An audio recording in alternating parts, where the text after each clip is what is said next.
This is Light Symphony's wireless PIR motion sensor. You'll notice it's not actually completely wireless. It's mains powered, which avoids having internal batteries that would need replacing every 6 to 12 months, which makes this a completely maintenance-free unit. Otherwise it's a standard unit.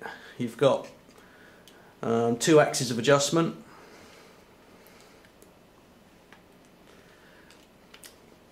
on the bottom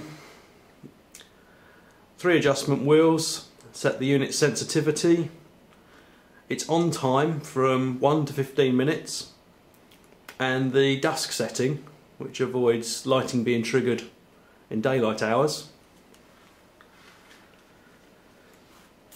A less obvious feature of the unit, it will not interfere with lighting that you've switched on manually.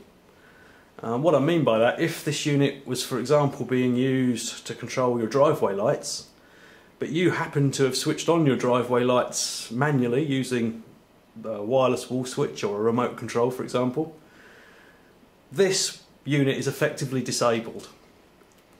So all the time you're controlling the lights, this unit is not.